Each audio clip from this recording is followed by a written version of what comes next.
I am, some of you don't know this yet because I had some videos on another group, but I have not done any on this group yet from where I am. I'm in middle Tennessee, more or less, on a friend's property, 300 acres, and I'm just thoroughly enjoying nature and the scenery. I've seen amazing views here. I wish I had this property. I definitely do. I want to show you something here before we get moved on. Or, by the way, universal truth of mankind. Truth is all around us. That is a cave. And that cave, that's one of the English shepherds that are my companion dogs here, feeds the stream right out of the ground.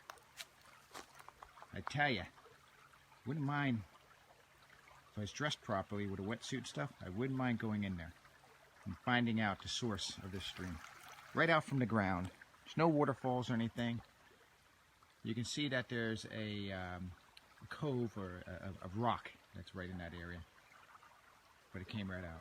A little bit over there, I haven't been there yet, there is a cave about the size of a house. I've been told by some people that they've gone in there and, try to, I don't want to say lived in there, but went over there to try to see what it would be like to stay in a cave for a little while. I'll make it to it tomorrow. So it's beautiful here, surrounded by nature in Tennessee. So let's talk a little bit about renewing the ancient covenant.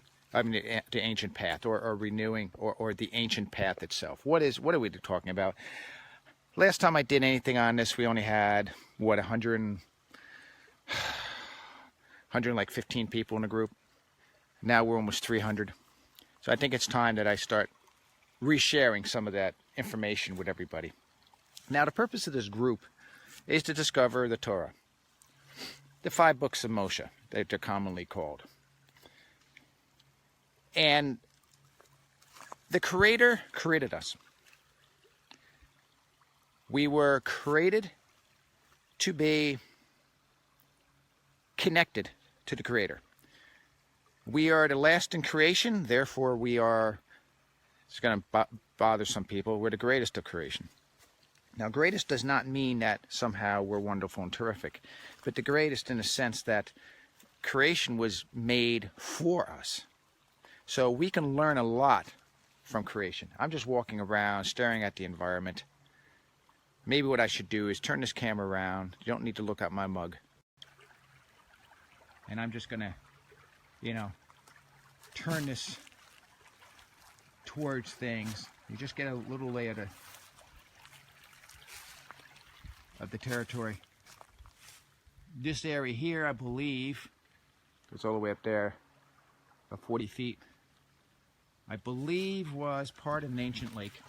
An ancient lake maybe 500,000 years ago, maybe a little further, a little less. The surrounding areas were inhabited by Cherokee Indians, to the best of knowledge.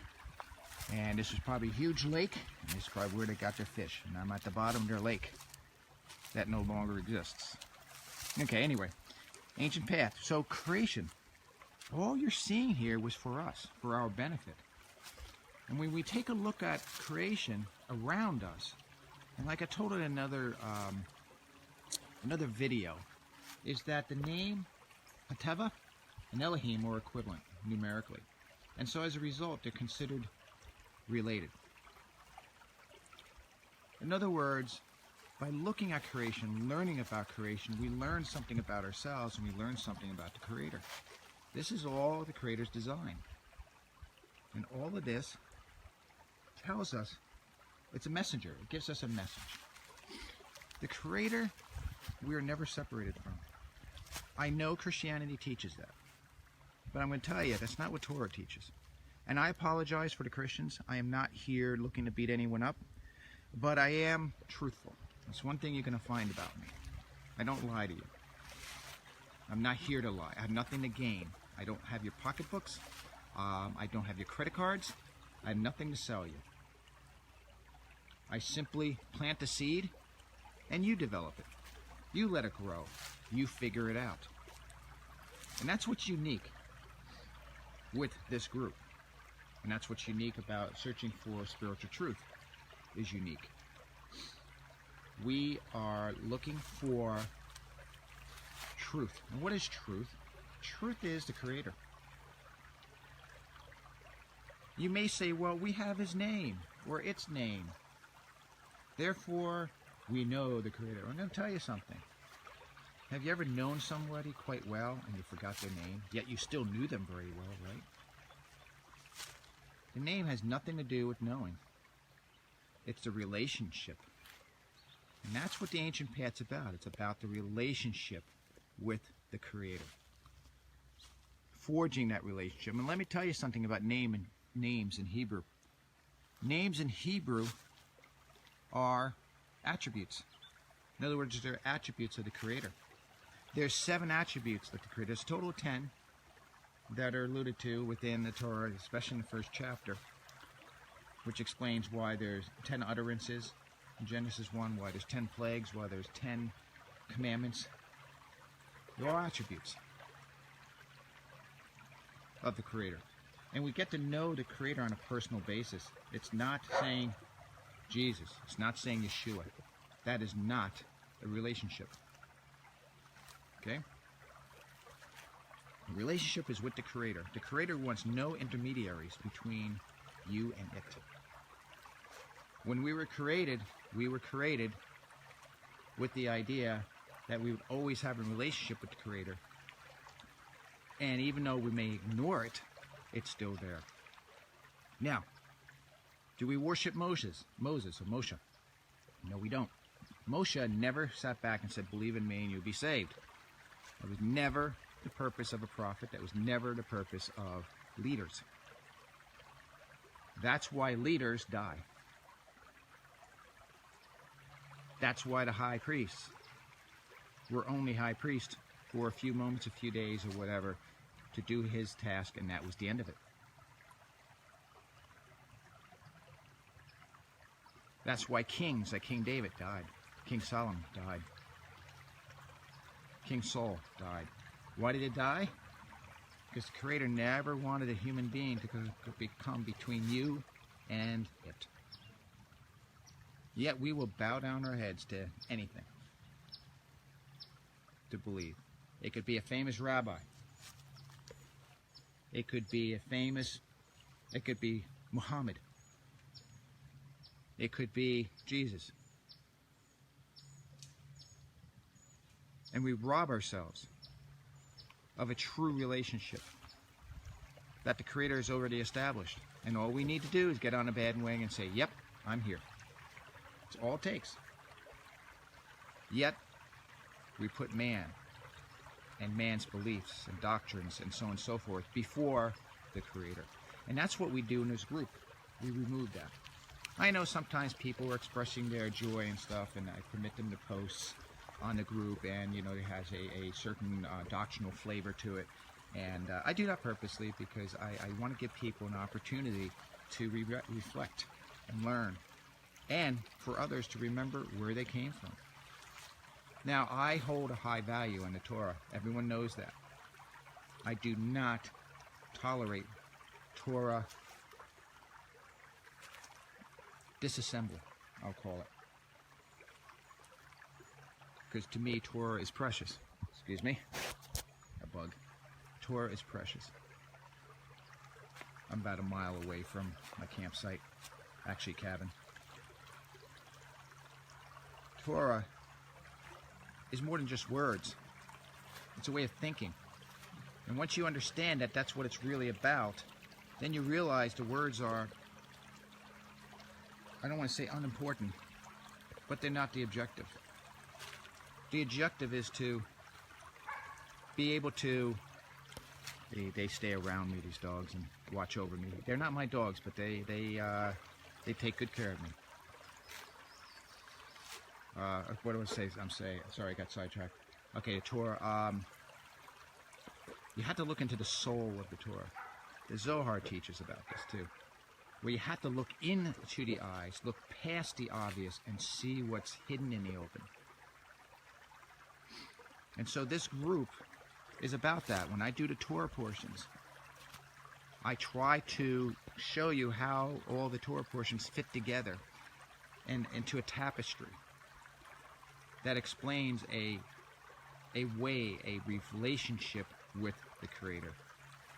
It's not about believing a name, it's about following, it's about doing. It's about learning who and what the Creator is. Our salvation is not a spiritual one. Spiritually, we're already saved. That's one of the mysteries that is often overlooked. Where we're not saved is physically. We live in a chaotic world. We live in a crazy world. We live in a world that is, I swear, as far as I'm concerned, is out to get us. Population reduction, I believe, is on the books. We see that in the UN charters. Georgia Guidestone is another example. But it's not just there. There are all kinds of agendas out there, group agendas and so on and so forth, that definitely show or reveal to us that there is a desire to reduce the population into a controllable population. And that's what Israel is anti. When I say anti, I'm talking about the spiritual Israel, the Israel that really is Israel. And I just noticed there's a hole there.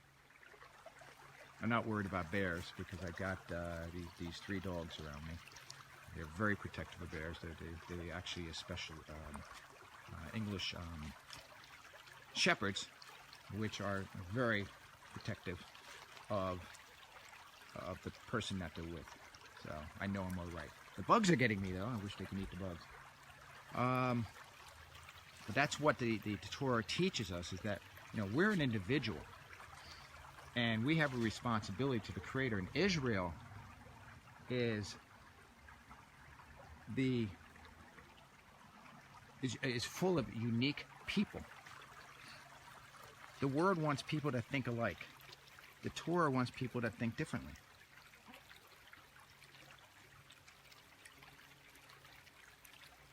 And that's an ancient path, people. That's the ancient path in a nutshell. I just love the way that water just flows out of that cave and into this creek. When water comes out of the ground, just so you know, that's the best water to drink. That is the best drink. I'm not talking about a well. I'm talking when it naturally comes out of the ground. It is the best water for you. It has certain energy properties, too, that are very, very good for you. So, ancient path. What's the ancient path? Well, it was set back with Adam and Eve. The ancient path was, okay, you want physical salvation. You already have. Remember, chapter 2 and 3 is about a soul descending, the upper soul descending to meet the lower soul. That's spiritual salvation. That's done. That was accomplished then and there. If anyone really reads the Torah, chapter 2s and 3s, in context, it's not about original sin. It's about a spiritual connection with a unique soul that man has been given. What we need is physical salvation, and that's what King David was always after, physical salvation. He was always afraid of his enemies killing him, but then he would turn around and say, I trust you to protect me. So there is a physical salvation that man is currently lacking, and that's what we're looking for. I'm going to tell you something too. There's no rapture. Don't wait for it. That is not scriptural. That's doctrinal. Learn to identify the difference between doctrines and scripture. Ancient path. Now that you have a soul salvation, and now that you have an upper soul, connected lower soul, made an upper soul affect, change, and purify the lower soul. And with that, the world will transform itself, not through the group, but through the individual. We as individuals will change, and that's what Book of Genesis is about. Not until we run into the book of Exodus do we find a corporal sense taking place. So the Torah, the Mosaic Law, are a set of rules to help people to get along, even though they think differently than you. God doesn't want bricks. He wants stones. You see all those stones? If I break every single one of those stones into smaller and smaller pieces until finally I have dust, I guarantee you, no two will be the same. He wants stones. That's what he wants, not bricks. That's why the Tower of Babel failed. He wanted bricks. That's why the altar that the temple had was made of stone, no two alike, untouched by human tools. We're all unique. The Torah is about unique people, unique thoughts. You're unique because the Creator made you unique. Don't change your thinking just because somebody wants you to change your thinking, or somebody thinks you're weird or something like that. Stay who you are. However, that does not mean that you have a right to be mean with other people. It doesn't mean you don't have you have a right to kill somebody or murder somebody. It doesn't mean you have the right to steal and so on and so forth. You see how the law, you see how the Mosaic Law plays out there? That's the ancient path. It's the ancient path of the individual, and then the ancient path of corporate Israel. All right. Thank you very much for your time. I enjoyed this moment and sharing this with you. I hope you were able to hear the stream flowing by me. Supposed to be some pretty big fish in some parts of these of the stream. And think about what I said. All right. Like I say, I don't pit myself against religions just for the sake of religion. I try to be fair. I try to be honest with people where I'm at. If you disagree, that's okay. I don't mind. I have no problem with you disagreeing with me. And that's fine with me. I'm not here to tell you what to think. And likewise, you're not here to tell me what to think. So it's a mutual respect. And if you agree, great. Never agree with somebody 100% because I guarantee you can't. But love is what keeps that together. The caring for one another. Alrighty, I'm going to stop there. I wish everybody a good week. Enjoy yourselves. I can't see the screen too well, but I know there's some people on. And if you missed this, please just go ahead and re-listen. Just started the video soon here. It'll be posted. All right. Shalom, shalom, everybody. Have a great week.